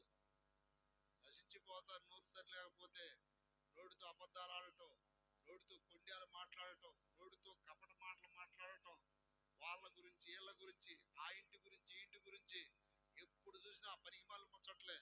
అందుకే యేసు ప్రభువు వారు చెప్పాడు, నీ నోటి మాట వలనే నీవు నీతిమంతునిగాను అపరాధిగాను తీర్చబడతావన్నాడు. అందుకని నోరు జాగ్రత్తగా ఉండాలి. హల్లెలూయా. ఇప్పుడు ఈయన ఏడుస్తున్నాడు అన్నమాట, పశ్చాత్తాపడుతున్నాడు. అయ్యో ప్రభువా నేను నశించితిని అన్నప్పుడు 6వ వాక్యం చదవండి. అప్పుడు ఆ శరాపులలో నొకడు తాను బలిపీఠం మీద నుండి కారుతో తీసిన నిప్పును చేత పట్టుకొని నా యొద్దకు ఎగిరి వచ్చి నా నోటికి దాన్ని తగిలించి ఇదిగో ఈ నిప్పు ఏంటిది? అగ్ని నీకు తగిలినది కనుక నీ పాపములకు. సంఘములో ఇంకా చాలా మంది లోపాలు ఎందుకుంటున్నారో తెలుసా? సేవకుడు బాగా రగిలించట్లా, వారిలో ఉన్న పాపము, వారిలో ఉన్న దోషము, వారిలో ఉన్న లోపాలన్నీ ఏమైపోతాయి? కాలిపోతాయి. అందుకని కొంతమందికి మనం డైరెక్ట్ గా వాక్యం చెప్పి ఇది తప్పు అది తప్పు అన్నా కూడా వాళ్ళకి అర్థం కాదు. ముందు వాళ్ళని మోకాళ్ళ నుంచి ప్రార్థన చేసుకుని అనుభవంలోకి తేవాలి, పరిశుద్ధాత్మ కూటంలో తీసుకురావాలి, చిన్నగా పుచ్చగించి వాళ్ళని. నేను స్తోత్రం. అగ్ని మండింది అనుకోండి, ఆటోమేటిక్ గా కట్లన్నీ అయ్యే తగలబడతాయి. సంసోను కట్లు కట్టబడినప్పుడు అయ్యా అన్నాడు. అయ్యా అనగానే ఆకాశం నుండి అగ్ని దిగి వచ్చింది. ఈ కట్లు ఏమైపోయినాయి? కాల్చివేయబడ్డాయి. నేను స్తోత్రం. ఆకాశం నుండి అగ్ని దిగి రావాలి. ఇప్పుడు అందుకనే అయ్యో మా నాన్నకు మార్పు లేదు, మా అమ్మకు మార్పు లేదు, మా అక్కకు మార్పు లేదు అని ఇలాంటి బాధ మనకు ఉంటది. కానీ వాళ్ళందరినీ చిన్నగా పట్టకు రావాలా? ఏం చేయాలి? చిన్నగా దైవ సన్నిధికి పట్టకు రావాలా, పరిశుద్ధాత్మ కూటానికి పట్టకు రావాలా. వారిని ఎప్పుడైతే పరిశుద్ధాత్మ కూటములో కానీ లేకపోతే ప్రార్థనలో కానీ తీసుకొస్తామో ఎట్లా వారి కట్లు తెగిపోతాయంటే, న్యాయాధిపతుల గ్రంథం చదవండి 15వ అధ్యాయం. న్యాయాధిపతుల గ్రంథం 15వ అధ్యాయం 14వ వాక్యం.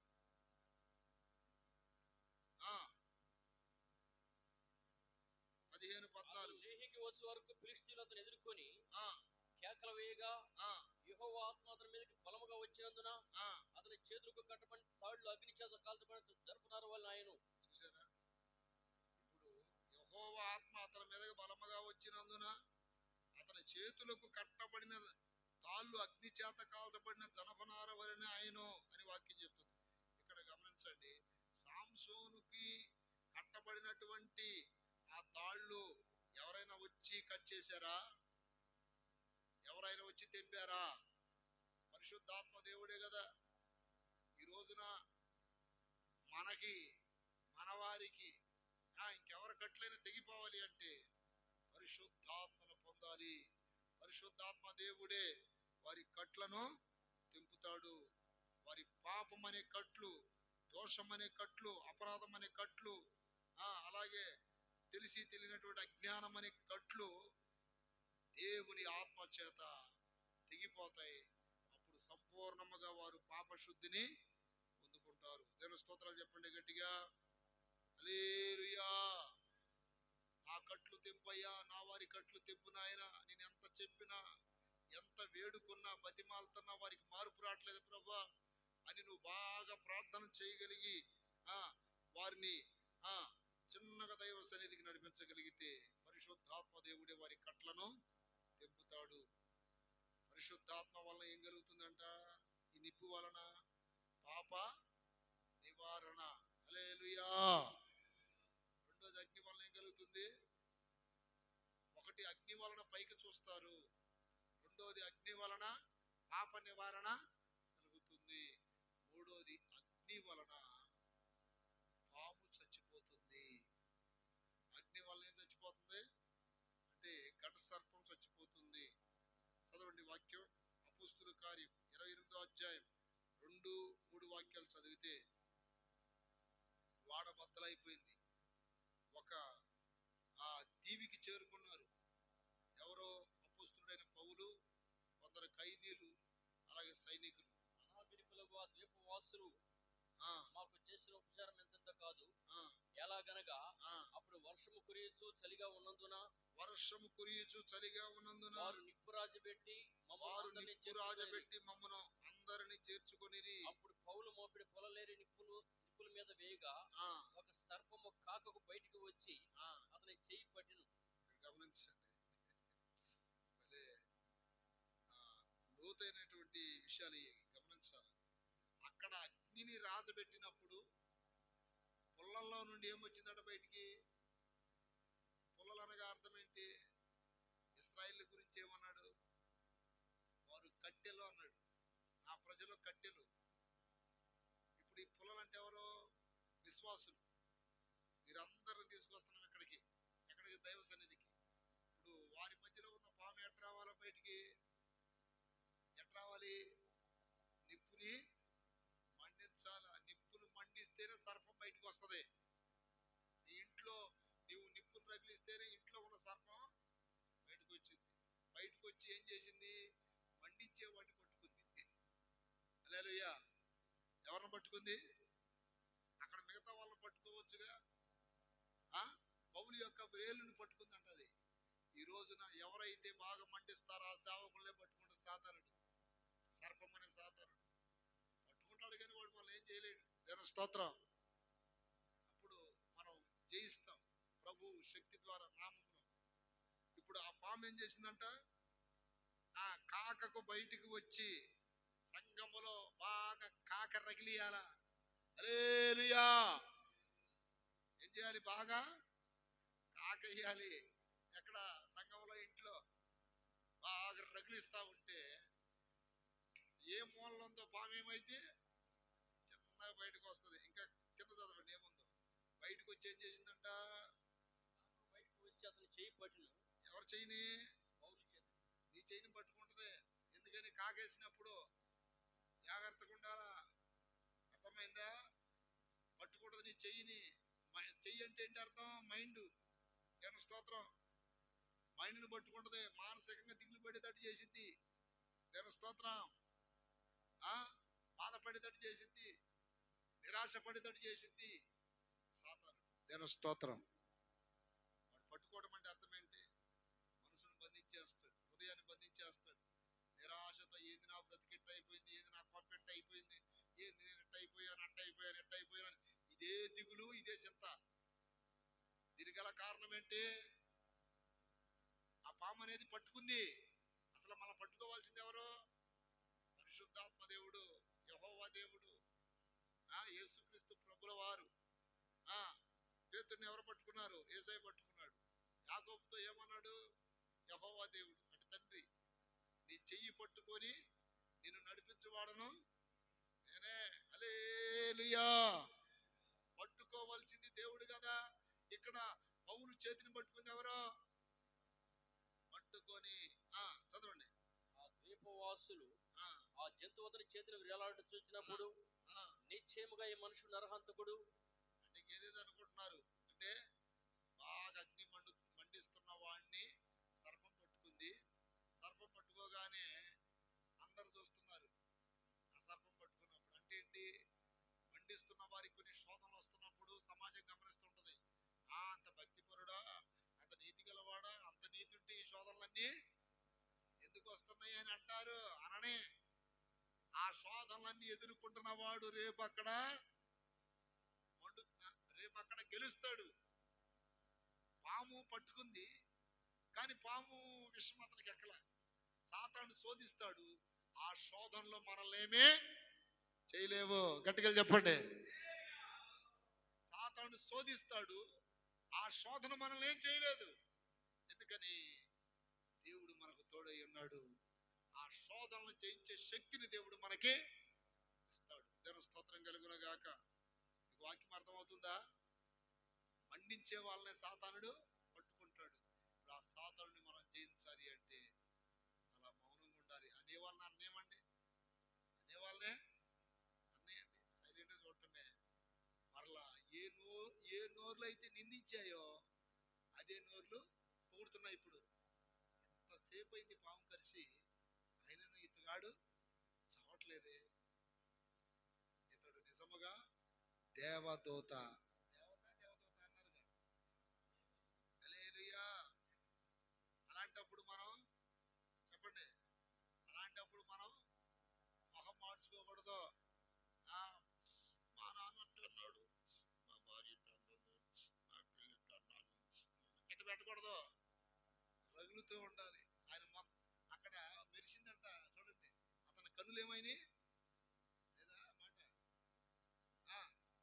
పౌలు కళ్ళు ఏమైనాయి? మెరిసినట్లేదా?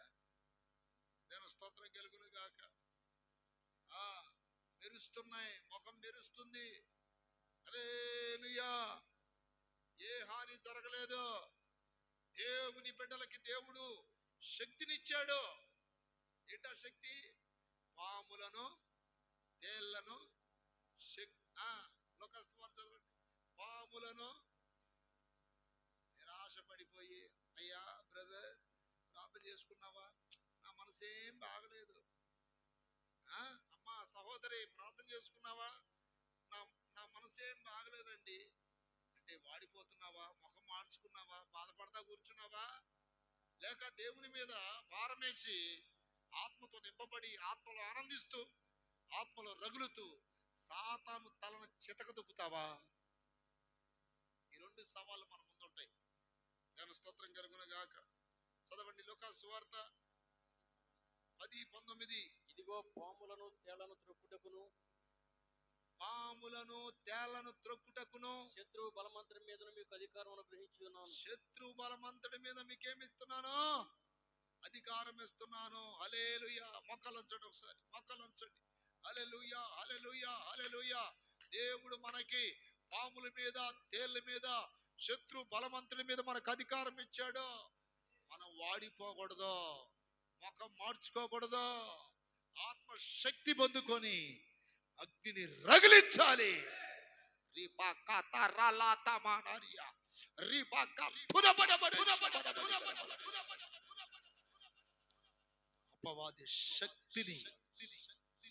అపవాది శక్తిని నీవు తొక్కి పడేయాలి. అదుగో అగ్ని వస్తున్నాడు, అదుగో బలాఢ్యుడు వస్తున్నాడని ఫిలిస్తీన్లు సాంసోను చూసి భయపడినట్లు నీవు ఒక ఇంటికి వస్తుంటే, ఒక మీటింగ్ వస్తుంటే, ఒక ప్రాంతం వస్తుంటే అపవాది భయపడిపోవాలి, వణికిపోవాలి. అదుగో అగ్ని వస్తున్నాడు, అతడు మండుచు రగులుచున్న దీపం.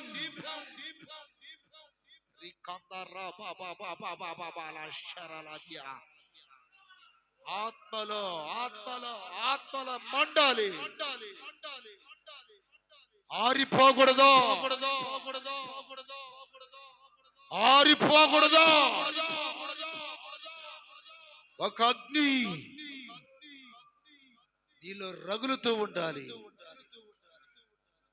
నీలో మండుతూ ఉండాలి.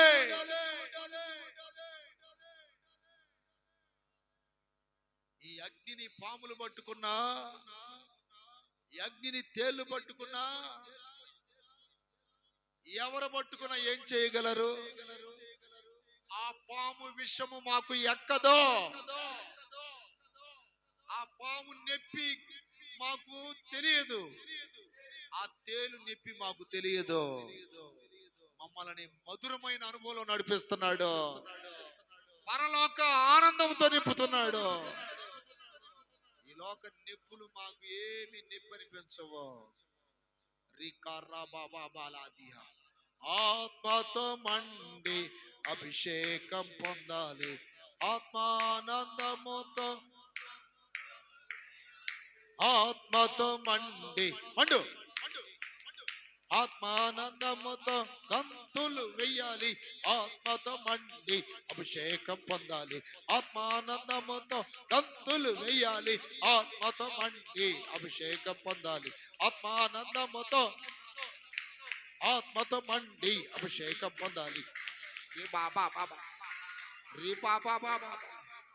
యేసు రక్తమే జయం, యేసు రక్తమే జయమని ఎల్లవేళలా అభిషేకించబడ్డవాడు, అభిషేకించబడ్డవాడు ఎల్లవేళలా యేసు రక్తమే జయమని పాడతాడు. పాములేం చేయలేవు, తేలేం చేయలేవు నిన్ను.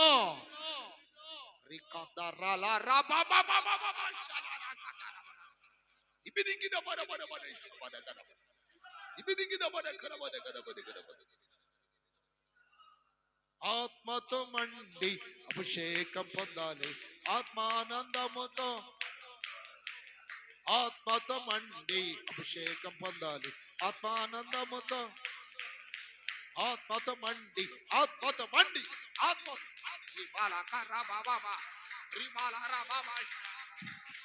హల్లెలూయా, హల్లెలూయా, హల్లెలూయా, హల్లెలూయా. ఆమేన్. శిబిదిగిడ బర బర బర శందలర. హల్లెలూయా, హల్లెలూయా, హల్లెలూయా. శిబిదిగిడ బర గడ బర శబద గద బద గద. శిబిదిగిడ బద గద బద. శిబిదిగిడ బద బద బద కన బద. హల్లెలూయా.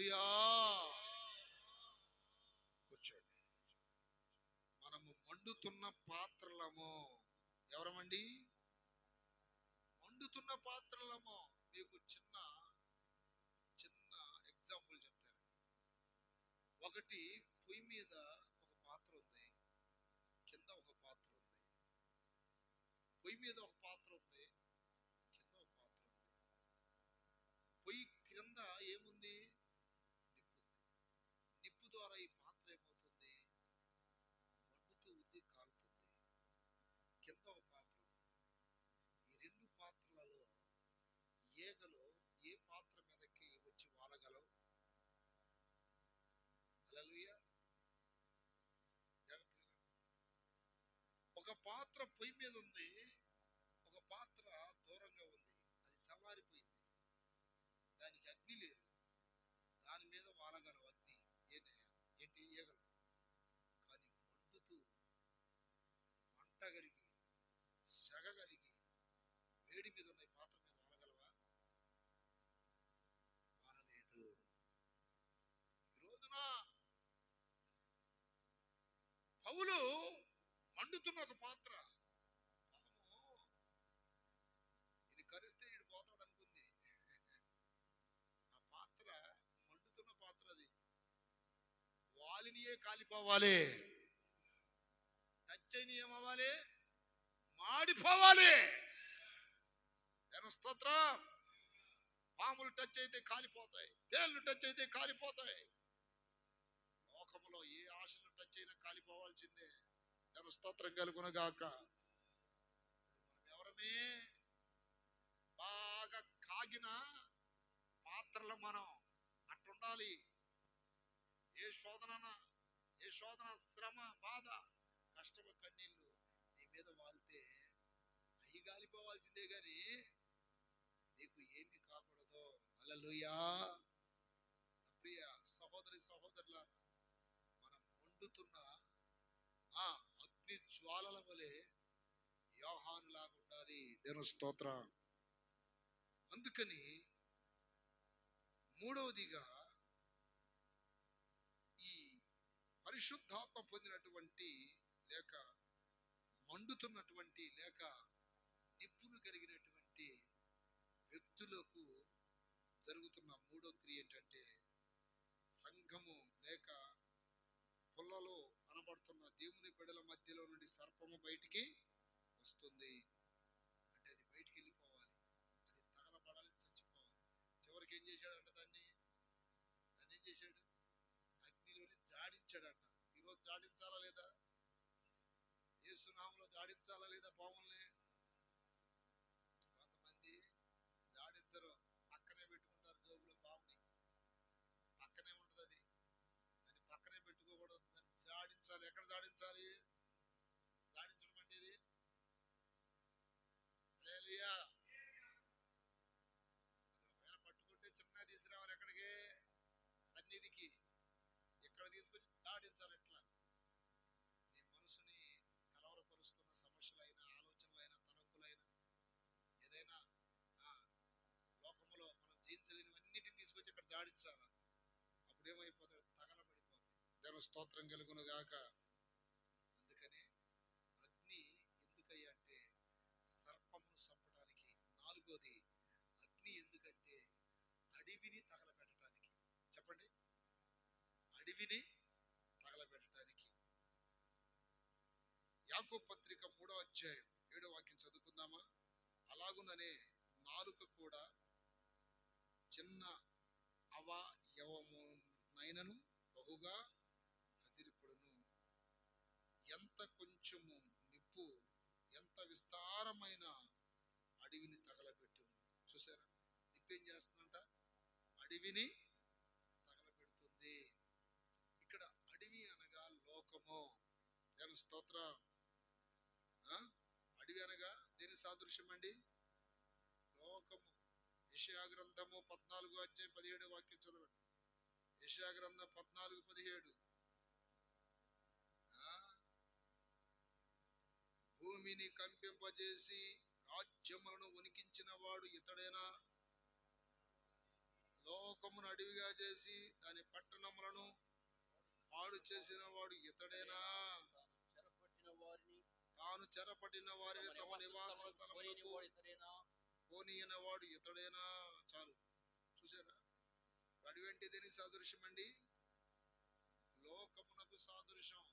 ఇప్పుడు మనము చిన్న నిప్పుతో అడవి మొత్తాన్ని తగలబెట్టగలము. అలాగే పరిశుద్ధాత్మ నిప్పుతో మన లోకాన్ని ఏం చేయాలి? తగలబెట్టాలి. గ్రామాలు తగలబడాలి. ఆమేన్. తగలబడటం అంటే ఈ భౌతికమైన నిప్పు కాదు, పరిశుద్ధాత్మ అగ్నితో. ఒక మీటింగ్కి వెళితే అక్కడికి వచ్చిన వాళ్ళందరూ తగలబడిపోవాలి ఆత్మగ్నితో. ఆమేన్. ఒక ఇంటికి వెళితే ఆ ఇంట్లో వాళ్ళందరూ తగలబడిపోవాలి. హల్లెలూయా. సాతానుడు లోకమును ఏం చేస్తున్నాడు? అడవిగా మారుస్తున్నాడు. అంటే ప్రజలను మృగాలుగా మారుస్తున్నాడు, పశువులుగా మారుస్తున్నాడు. భార్యని చంపేవాడు, భర్తను చంపేవాడు. హల్లెలూయా. అడవిలో ఉన్న మృగాలకి వావి వరుసలు ఉంటాయా? ఈ రోజున ప్రజలు కూడా ఎట్టయిపోయారు పాపాలు చేయడానికి? వావి వరుసలు లేకుండా తల్లి చెల్లి కనీసం పసిపిల్లలను కూడా వదలట్లా. పసిపిల్లలు కూడా వదలట్లేదండి. దానికి గల కారణం ఏంటంటే లోకాన్ని సాతాను ఏం చేశాడు? అడవిగా మార్చేశాడు. మంచి వాళ్ళే మనుషులను దేవుడు సృజించినప్పుడు యథార్థవంతులుగా సృజించెను. ఎక్కడది? ప్రసంగి గ్రంథం చదవండి. అడవిలో మృగాలుగా ఈ రోజున ప్రజలు ఎందుకు ఇలా తయారవుతున్నారు? ప్రసంగి 7వ అధ్యాయం 29వ వాక్యం చదివితే, ఇది ఒకటి మాత్రం నేను కనుగొంటిని, ఏమనగా దేవుడు నరులను యథార్థవంతులుగా పుట్టించును గాని వారు వివిధమైన తంత్రములు కల్పించుకొని ఉన్నారు. అర్థమైందా? వివిధమైన తంత్రములను కల్పించుకొని ఉన్నారు. యథార్థవంతులుగా సృష్టించబడిన మానవుడు ఈ రోజున మృగమైపోయాడు. వాడు ఆ తప్పు చేసిన తర్వాత బాధపడతాడు. ఎందుకు చేశాను ఈ తప్పు? వాళ్ళు అడుగుతుంటారు, అయ్యా ఇలా ఎందుకు చంపావు, ఇలా పాపం ఎందుకు చేసావు అని అడిగితే, ఆ సమయంలో నేను ఏం చేశానో నాకే తెలియదు. అంటే లోకమును అడవిగా మారుస్తున్న సాతానుడు ఎవరిని ప్రేరేపిస్తున్నాడు? అవిధేయులను ప్రేరేపిస్తున్నాడు. అవిధేయులను ప్రేరేపించి వారి ద్వారా పాపం చేయిస్తున్నాడు, నరహత్య చేయిస్తున్నాడు, దొంగతనములు చేయిస్తున్నాడు, అక్రమమైన క్రియలు చేయిస్తున్నాడు, ద్వేషించమంటున్నాడు. ఎన్నో రకాలైనటువంటి దుష్ట కార్యాలు చేయిస్తున్నాడు. ఇవన్నీ చేయించేది ఎవరో? అపవాది. మనిషిని దేవుడు సృష్టించినప్పుడు యథార్థవంతుడే, మంచివాడిగానే దేవుడు సృష్టించాడు. కానీ నరులు చెడిపోయారు. అందుకనే చివరి మాటగా ఒక వాక్యం చదవండి. ఎఫెసీయులకు రాసిన పత్రిక 2వ అధ్యాయం చదివితే అక్కడ చూడండి, అవిధేయులను ప్రేరేపించే ఆత్మ. 2వ అధ్యాయం 2వ వాక్యం, మీరు వాటిని చేయించు వాయుమండల సంబంధమైన అధిపతిని అనగా అవిధేయులైన వారిని ఇప్పుడు ప్రేరేపించే శక్తికి అధిపతిని అనుసరించి. చూసారా? అవిధేయులైన వారిని ఇప్పుడు ప్రేరేపించు శక్తికి అధిపతిని అనుసరించి. చూసారా? ఇప్పుడు నువ్వు అవిధేయంగా ఉంటే సాతాను నిన్ను ప్రేరేపిస్తాడు. అర్థమైందా? అందుకని దేవునికి విధేయత కలిగి ఉండాలి, దేవునికి లోబడాలి, వాక్యానికి లోబడాలి. హల్లెలూయా. ఈ రీతిగా మనము విధేయత కలిగి ఉంటే దేవుడు మనల్ని అగ్నిలాగా మారుస్తాడు. అగ్ని వలన ప్రయోజనం ఏంటి? ఒకటి పైకి చూసే అనుభవం కలుగుతుంది నిప్పు వలన, ఎందుకంటే నిప్పు పైకి ఎగురుతా ఉంటుంది కనుక. రెండోది ఏంటంట? పాప నివారణ కలుగుతుంది. ఈ రోజున సంఘములో అనేక మంది బాప్తిసాలు పొందుతున్నారు కానీ పరిశుద్ధాత్మను పొందట్లా. అందుకని వారికి ఏం కలగట్లా? పాప నివారణ కలగడం లేదు. మూడోది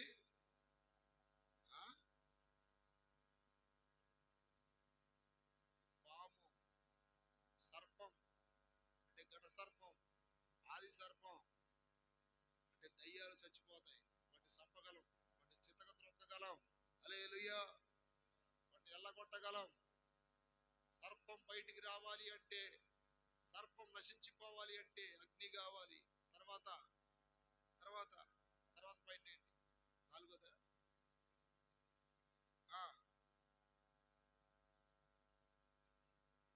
అడవి. అడవి అంటే లోకాన్ని మార్చేది, మనుషులను మనుషులుగా మార్చేది. ఈ రోజున మృగాల్లాగా తయారవుతున్నారు అనేక మంది. కాబట్టి ప్రియ సహోదరి సహోదరులారా, కొన్ని నిమిషాలు అందరు లేచి నిలబడండి, కొన్ని నిమిషాలు ప్రార్థన చేయండి. స్తోత్రం స్తోత్రం. జార్జ్ అన్న ప్రార్థన చేయి, మైక్ లో ప్రార్థన చేయి. హల్లెలూయా హల్లెలూయా హల్లెలూయా హల్లెలూయా. స్తోత్రం స్తోత్రం స్తోత్రం స్తోత్రం. నీవు బలిపీఠము, బలిపీఠం మీద ఉన్న అగ్నిని తీసుకుని వెళ్ళాలి లోకంలోనికి. బలిపీఠం అనగా దేవుని సన్నిధి, దోపార్తి అనగా మన జీవితాలే, అగ్ని అనగా పరిశుద్ధాత్మ దేవుడు. స్తోత్రం హల్లెలూయా స్తోత్రం హల్లెలూయా స్తోత్రం హల్లెలూయా. స్తోత్రం స్తోత్రం స్తోత్రం. పరిశుద్ధుడైన మా తండ్రి, ప్రేమ గల మా దేవ, కృప కలిగిన మా నాయన, జీవం గల మా దేవా, నీకు వందనముల తండ్రి, నీకు స్తోత్రాలు నాయన. అయ్యా ఇదిగో నా తండ్రి, ఈ 2వ మాసంలో నా తండ్రి నాయన జరుగుతున్న నా తండ్రి నీకు స్తోత్రాలు ప్రభువా. అయ్యా బల్లారాధన కార్యములను బట్టి నీకు వందనముల తండ్రి, నీకు స్తోత్రం స్తోత్రాలు. స్తోత్రం స్తోత్రం. మొదటి దినముగా నా తండ్రి నాయన ఈ శుద్ధీకరణ కూడికలో నాయన ఏర్పాటు చేసిన ప్రభువా, ఈ కూడికను